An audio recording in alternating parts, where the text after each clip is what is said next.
Bismillahirrahmanirrahim. Assalamualaikum warahmatullahi wabarakatuh.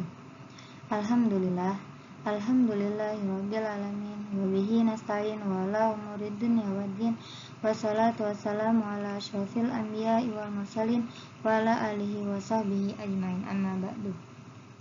Yang terhormat Bapak Nur Wahidin selaku dosen pembimbing mata kuliah Psikologi Agama dan teman-teman yang saya sayangi. Di sini saya akan menjelaskan rangkuman tentang materi sumber jiwa keberagamaan.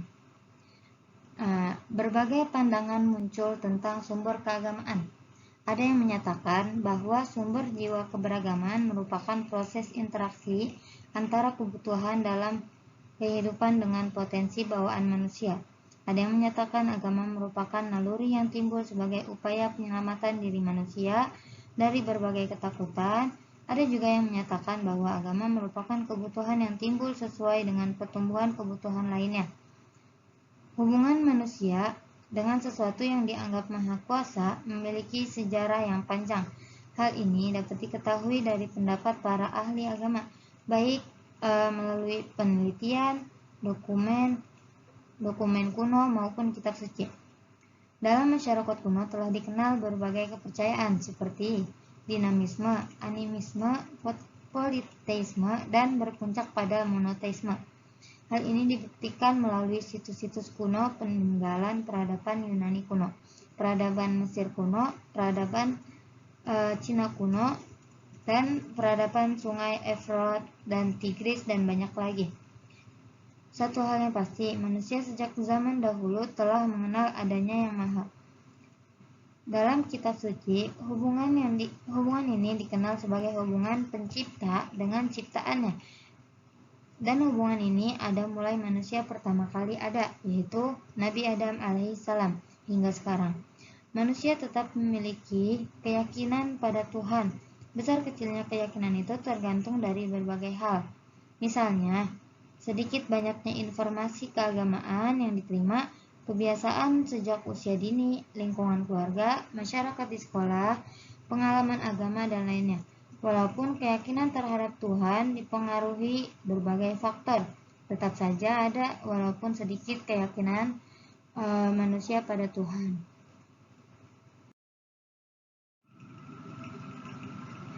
Sejatinya manusia diciptakan untuk menyembah dan mengabdikan dirinya kepada Tuhan Yang Maha Esa sebagai zat yang memiliki kekuasaan tertinggi. Lalu muncullah sebuah pertanyaan, apakah yang menjadi sumber pokok yang mendasari timbulnya keinginan untuk mengabdikan diri kepada Tuhan itu? Atau lebih singkatnya, apa yang menjadi sumber kejiwaan agama itu? A. Teori tentang sumber kejiwaan agama. Pandangan psikologi terhadap sumber keagamaan dapat dikelompokkan menjadi dua teori, yaitu teori monistik yang menjadi sumber kejiwaan agama itu adalah satu sumber kejiwaan, atau dengan melihat sumber jiwa beragama manusia merupakan sebuah kesatuan dalam jiwa manusia. Yang kedua, teori fakulti, yaitu tingkah laku manusia itu tidak bersumber pada suatu faktor yang tunggal, namun terdiri atas beberapa unsur lain yang dianggap memegang peranan penting, adalah fungsi cipta, rasa emotion, dan karsa. Atau melihat sumber jiwa beragama manusia merupakan gabungan dari berbagai unsur kejiwaan dalam diri manusia. Sedikit penjelasan tentang beberapa unsur tersebut, yaitu cipta atau reason merupakan fungsi intelektual atau jiwa manusia. Ilmu kalam atau teologi adalah cerminan adanya pengaruh fungsi intelek ini. Melalui cipta, orang dapat menilai, membandingkan, dan memutuskan suatu tindakan terhadap stimulus tertentu. Dalam lembaga-lembaga keagamaan yang menggunakan ajaran berdasarkan jalan pikiran yang sehat dalam mewujudkan ajaran yang masuk akal. Fungsi berpikir sangat diutamakan, malahan ada yang beranggapan bahwa agama yang tidak sesuai dengan akal merupakan agama yang kaku dan mati. Yang kedua, rasa atau emotion. Fungsi reason hanya pantas berperan dalam pemikiran mengenai supranatural saja. Sedangkan untuk memberi makna dalam kehidupan beragama diperlukan penghayatan yang seksama dan mendalam sehingga ajaran itu tampak hidup. Jadi, yang menjadi objek penyelidikan pada dasarnya adalah bukan anggapan bahwa pengalaman keagamaan seseorang itu dipengaruhi emosi, melainkan sampai berapa jauhkah peranan emosi itu dalam agama. Sebab jika secara mutlak emosi yang berperan tunggal dalam agama, maka akan mengurangi nilai agama itu sendiri. Sebagaimana dikemukakan oleh W.H. Clarke, upacara keagamaan yang hanya menimbulkan keributan bukanlah agama. Selanjutnya, karsa atau will. Karsa atau will. Karsa merupakan fungsi eksekutif dalam jiwa manusia. Will berfungsi mendorong timbulnya pelaksanaan doktrin serta ajaran agama berdasarkan fungsi kejiwaan. Mungkin saja pengalaman agama seseorang bersifat intelek ataupun emosi. Namun jika tanpa adanya peranan will, maka agama tersebut belum tentu terwujud sesuai dengan kehendak reason dan emosi. Masih diperlukan tenaga pendorong agar ajaran keagamaan itu menjadi suatu tindak keagamaan. Dari paparan di atas, dapat dipahami bahwa ketiga unsur tersebut berfungsi antara lain. Satu, cipta atau reason berperan untuk menentukan benar atau tidaknya ajaran suatu agama berdasarkan pertimbangan intelek seseorang. Dua, rasa atau emotion menimbulkan sikap batin yang seimbang dan positif dalam menghayati kebenaran ajaran agama. Tiga, karsa atau will menimbulkan amalan-amalan atau doktrin keagamaan yang benar dan logis. Teori monistik menurut Van Aquino, sumber jiwa keagamaan adalah rasa berpikir. Manusia bertuhan karena manusia menggunakan kemampuan berpikirnya. Kehidupan beragama merupakan refleksi dari kehidupan berpikir manusia itu sendiri. Friedrich Hegel agama adalah suatu pengetahuan yang sungguh-sungguh benar dan tempat kebenaran abadi. Berdasarkan konsep itu, maka agama semata-mata merupakan hal-hal atau persoalan yang berhubungan dengan pikiran. Yang selanjutnya, Friedrich Schleiermacher, sumber keagamaan adalah rasa ketergantungan yang mutlak. Dengan adanya rasa ketergantungan yang mutlak itu, manusia merasakan dirinya lemah. Kelemahan itu menyebabkan manusia selalu menggantungkan hidupnya dengan sesuatu kekuasaan yang berada di luar dirinya.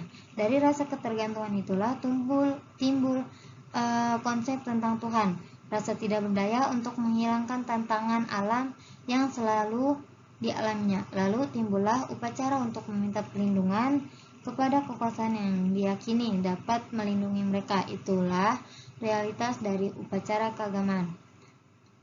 Dan selanjutnya menurut Rudolf Otto, sumber jiwa keagamaan adalah rasa kagum yang berasal dari the holy order yang sama sekali lain. Jika seseorang dipengaruhi oleh rasa kagum terhadap sesuatu yang dianggapnya lain dari yang lain, maka keadaan mental seperti itu oleh Otto disebut nominus, atau merasakan kehadiran kekuasaan Tuhan. Perasaan itulah menurut Rudolf Otto sebagai sumber dari kejiwaan agama manusia. Dan terakhir, menurut Sigmund Freud, sumber jiwa keagamaan adalah libido seksual atau naluri seksual. Dari ini maka timbullah ide tentang ketuhanan dan upacara keagamaan.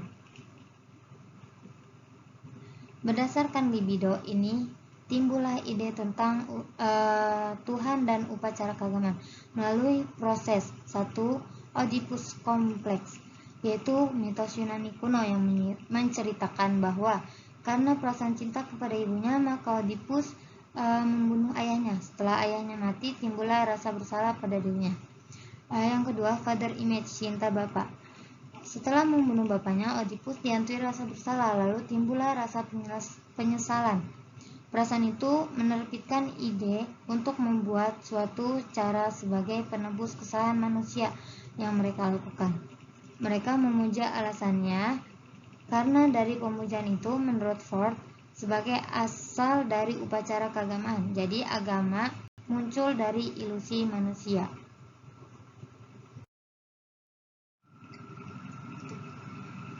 Selanjutnya teori fakulti. Menurut G.M. Stratton, yang menjadi sumber kejiwaan agama ialah adanya konflik dalam kejiwaan manusia, keadaan yang berlawanan seperti baik buruk, moral, kepasifan, keaktifan, rasa rendah diri dan rasa harga diri menimbulkan pertentangan dalam diri manusia. Dikotomi atau serba dua termasuk menimbulkan rasa agama dalam diri manusia. Konflik selain dapat membawa kemunduran atau kerugian, tetapi ada juga yang dapat membawa ke arah kemajuan, seperti konflik dalam ukuran moral dan ide-ide keagamaan dapat menimbulkan pandangan baru. Jika konflik sudah mencekam manusia dan mempengaruhi kehidupan kejiwaannya, maka manusia itu mencari pertolongan kepada suatu kekuasaan yang tertinggi atau Tuhan. Selanjutnya, menurut Zakia Drajat berpendapat bahwa pada diri manusia terdapat kebutuhan pokok. Kebutuhan tersebut diantaranya kebutuhan akan rasa kasih sayang atau kebutuhan yang menyebabkan manusia mendambakan rasa kasih sayang. Dan kemudian kebutuhan akan rasa aman, kebutuhan yang mendorong manusia mengharap perlindungan. Selanjutnya, kebutuhan akan harga diri, yaitu kebutuhan yang bersifat individual yang mendorong manusia agar dirinya dihormati dan diakui oleh orang lain. Dan selanjutnya, kebutuhan akan rasa bebas, kebutuhan yang menyebabkan seseorang bertindak secara bebas untuk mencapai kondisi dan situasi lega. Dan selanjutnya, kebutuhan akan rasa sukses dan kebutuhan akan rasa ingin tahu atau mengenal. Menurut Dr. Zakia Drajat, gabungan dari macam-macam kebutuhan tersebut menyebabkan orang memerlukan agama. Melalui agama, kebutuhan tersebut dapat tersalurkan. Dengan melaksanakan ajaran agama secara baik, maka kebutuhan di atas akan terpenuhi.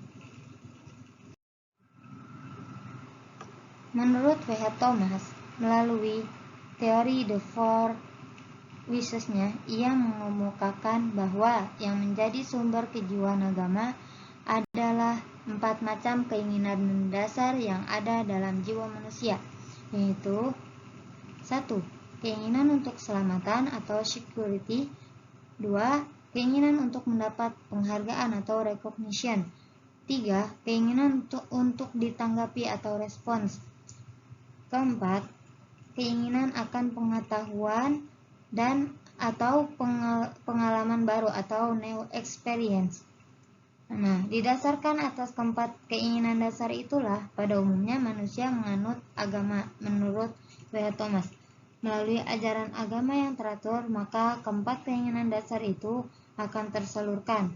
Dengan menyembah dan mengabdikan diri kepada Tuhan, keinginan untuk keselamatan akan terpenuhi. Sumber kejiwaan agama dalam pandangan Islam. Dalam firman Allah Subhanahu wa taala dalam surat Ar-Rum ayat 30, yaitu Bismillahirrahmanirrahim, faqim wajhaka lid-dini hanifa fitratallahi allati fataran nasa 'alaiha la tabdila li khalqillah dzalika dinul qayyim walakinna aktsaran nasi la ya'lamun. Yang artinya, maka hadapkanlah wajahmu dengan lurus kepada agama Allah, atau tetaplah atas fitrah Allah yang telah menciptakan manusia menurut fitrah itu. Tidak ada perubahan pada fitrah Allah, itulah agama yang lurus. Tapi kebanyakan manusia tidak mengetahui. Ayat tersebut menyatakan bahwa secara fitrah manusia adalah makhluk beragama.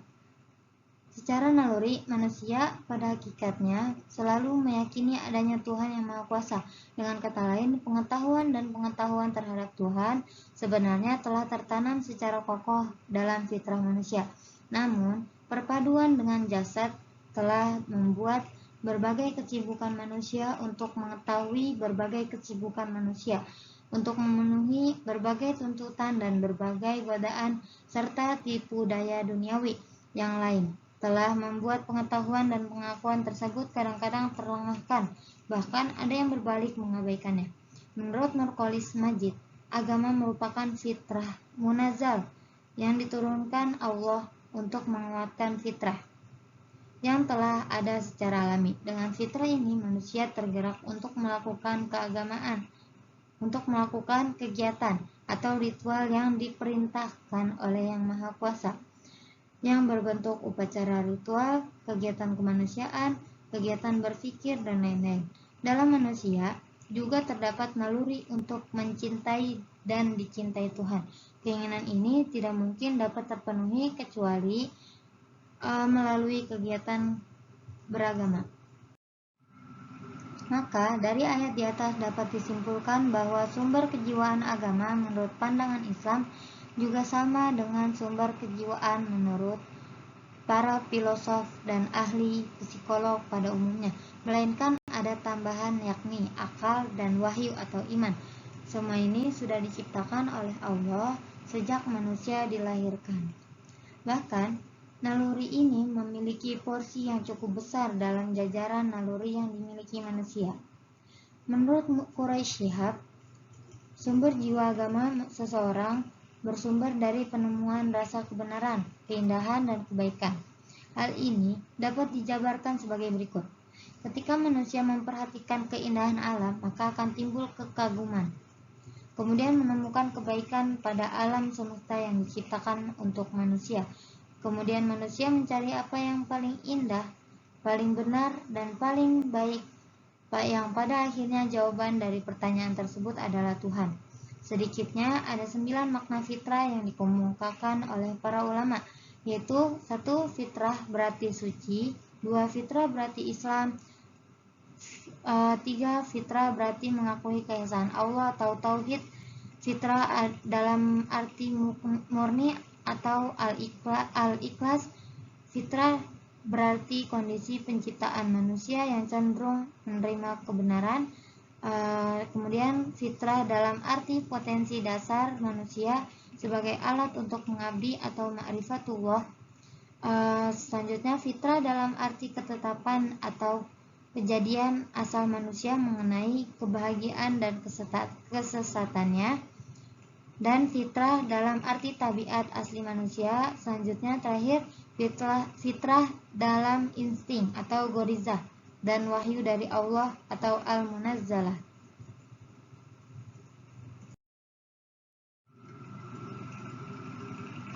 Alhamdulillah teman-teman, mungkin ini saja yang bisa saya sampaikan. Kurang lebihnya mohon maaf.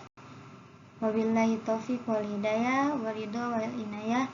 Wassalamualaikum warahmatullahi wabarakatuh.